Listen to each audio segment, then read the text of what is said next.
तो मैं आपको बता दूं कि किसी के बाप का जागीर भगवान नहीं है।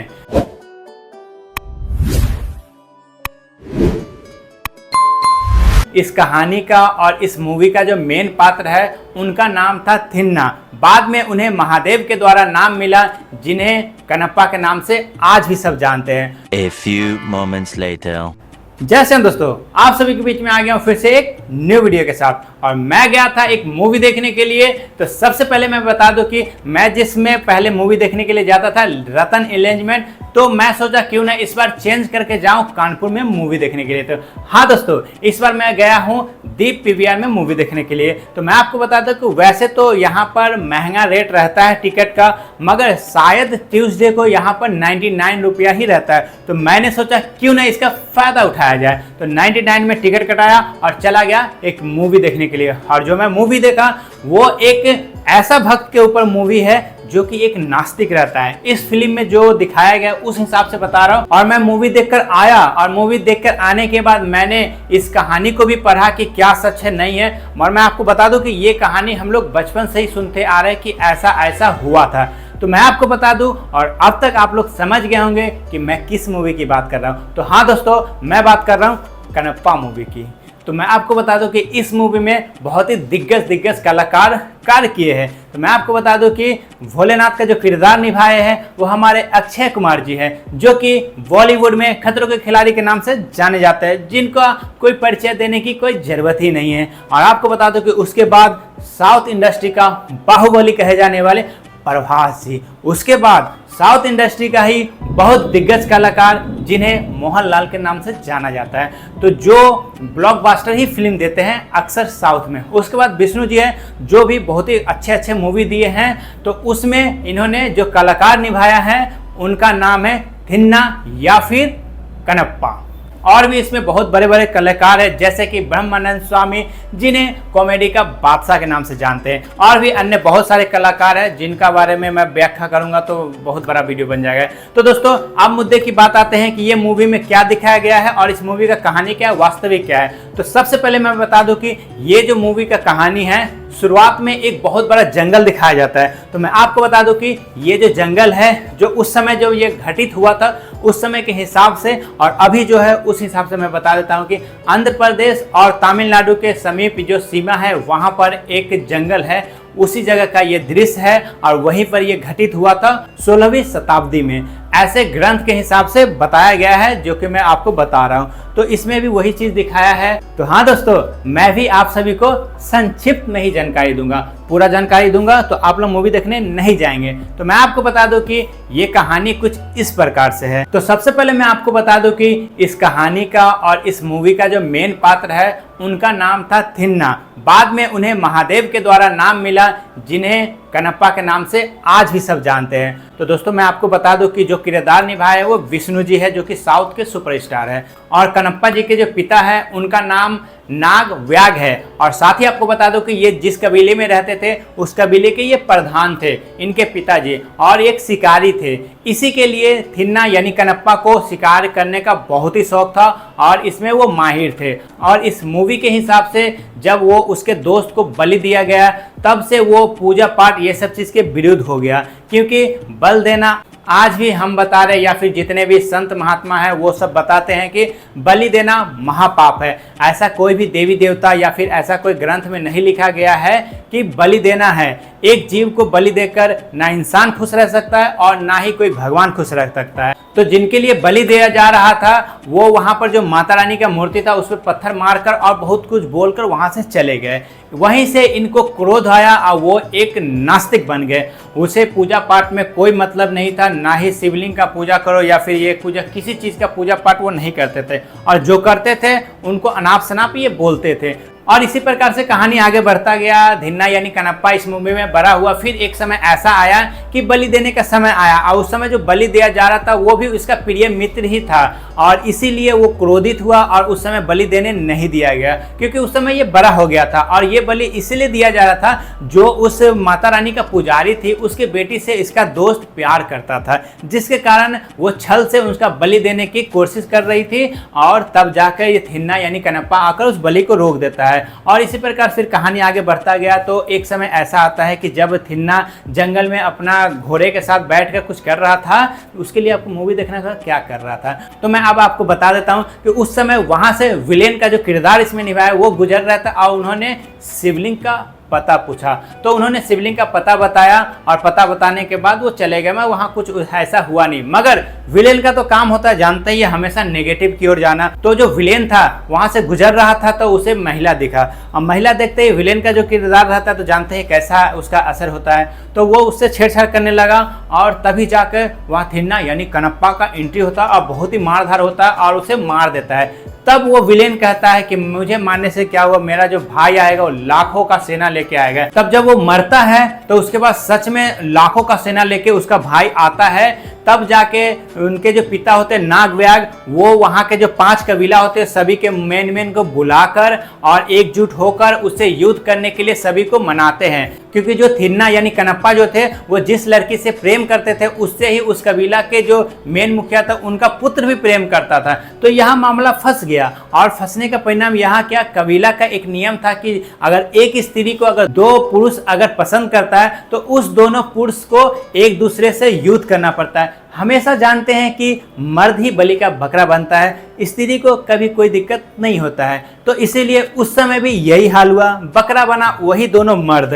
तो और दोनों में घमासान युद्ध हुआ। जो अगेंस्ट रहता है उसे ये थिन्ना यानी कनप्पा जी मार कर उसे बुरी तरीके से घायल कर देते हैं। और ऐसे ही जो कबीला का जो 5 लोग थे उसमें क्या होता है, सभी एक दूसरे से लड़ने के दरमियान सभी अलग होने लगते हैं। तो ऐसा ना हो इसी के लिए कनप्पा के जो पिता होते हैं वो बोलते हैं और निर्णय लेते हैं कि मैं अपने पुत्र को यहाँ से निष्कासित करता हूँ। तब जाकर सभी एकजुट होते हैं और युद्ध के लिए तैयार हो जाते हैं। उस वक्त कनप्पा वहाँ नहीं रहता है, तब युद्ध चालू हो जाता है। युद्ध चालू होने के दरमियान कनप्पा का पिता को मार दिया जाता है, मगर कनप्पा को महसूस हो जाता है कि मेरे पिता के साथ कुछ हुआ है। तब वो आता है, तब तक उनके पिता का मृत्यु हो गया रहता है। और जब मृत्यु हो जाता है उसके बाद आते हैं, मृत्यु के दरमियान उसने शपथ लेता है कि जब तक मैं उसको मार नहीं देता तब तक मैंने पिता को अग्नि नहीं दूंगा। फिर वैसा ही होता है, जब तक उसको नहीं मारता अग्नि नहीं देता है, तो जब मार देता है उसके बाद अग्नि देता है। फिर ये तो कहानी था इसके कबीला के इर्द गिर्द घूमता हुआ। तो फिर अब कहानी को और आगे बनाते हैं। एक समय ऐसा आता है कि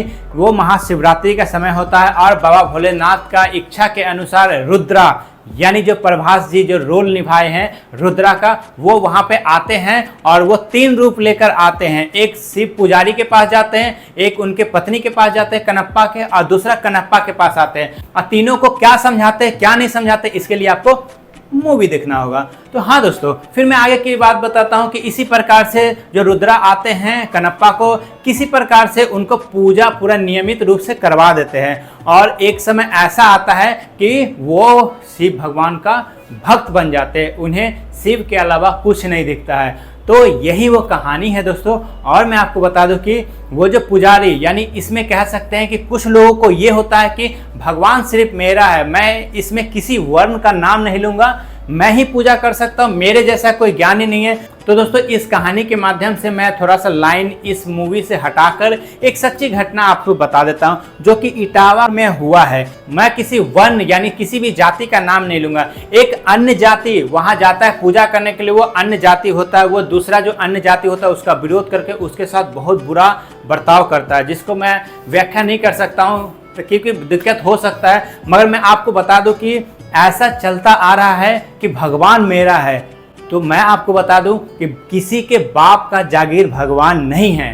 भगवान सभी को जन्म दिए हैं, चाहे वो कीट से लेके पतंग से लेके इंसान से लेके जानवर से लेके हर इंसान को भगवान ने धरती पर भेजा है। तो किसी एक इंसान का भगवान नहीं है। जिसके मन में श्रद्धा है, जिसके मन में विश्वास है, जिसको वेद पाठ महाभारत ज्ञान हर चीज का ज्ञान है, वो किसी भी मंदिर का पुजारी बन सकता है, वो किसी भी जगह जाकर पूजा पाठ करा सकता है। इसका कोई भी रोक टोक नहीं है। और जो रोकता है, मैं इस मैं कुछ कह नहीं सकता हूँ, बहुत कुछ कह सकता हूँ तो बहुत लोगों को बुरा लग जाएगा। तो मैं सिर्फ इतना बता देता हूँ कि वर्ण को केवल कर्म के आधार पर बांटा गया था। और साथ ही आपको बता दूं कि जिसके पास ज्ञान है, चाहे वो किसी भी जाति का है, वो पूजा पाठ करा सकता है। ये स्पष्ट है और ऐसा किसी भी ग्रंथ में नहीं लिखा हुआ है, चाहे हिंदू, मुस्लिम, सिख, ईसाई में, कि जिसके पास कि यही लोग हैं जो पूजा पाठ करेंगे, इसके अलावा कोई अन्य जाति के लोग पूजा पाठ नहीं करेंगे। किसी भी धर्म में ये नहीं लिखा गया है।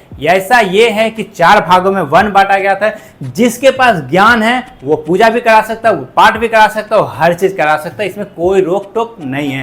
तो दोस्तों अब ये तो था जो रियलिटी घटना है, तो जिनको समझना है वो समझ सकते हैं। मैं इसमें किसी चीज का नाम नहीं ले सकता हूँ बजाबते, क्योंकि दिक्कत हो सकता है मुझे भी, इसलिए इन सब झमेले से मैं दूर रहता हूँ। तो अब आते हैं मुद्दे मूवी के ऊपर। तो दोस्तों मूवी में जब जो वो नास्तिक रहता है, वो उसके अंदर शिव भक्ति का इतना जुनून सवार हो जाता है कि मैं आपको बता दूं कि वहां जो पुजारी रहता है वो भी दंग हो जाता है। क्योंकि वो जो भक्त बनता है यानी थिन्ना यानी कनप्पा, वो अपने मुख में जल को भर के शिवलिंग को अर्पित करते थे। वो इसलिए क्योंकि उसे पूजा पाठ का बिल्कुल ज्ञान नहीं था। वो बहुत कोशिश करता था किसी चीज में जल लेकर अर्पित करने का, मगर वो नहीं कर पा रहा था। तो इसी के लिए मुंह में लेकर कुल्ला उस पर शिवलिंग पर जल अर्पित करते थे। जैसे कि फूल हुआ, बेलपत्र हुआ, ये सब लेकर हम लोग पहले धोते हैं तब जाकर चढ़ाते हैं। मगर वो ऐसा भक्त था, बिना धोए बिना कुछ किए हुए जाकर उस पर चढ़ देते थे। मगर कहा जाता है कि भगवान एक लोटा जल से भी प्रसन्न होते हैं, और वो है हमारे कालों के काल महाकाल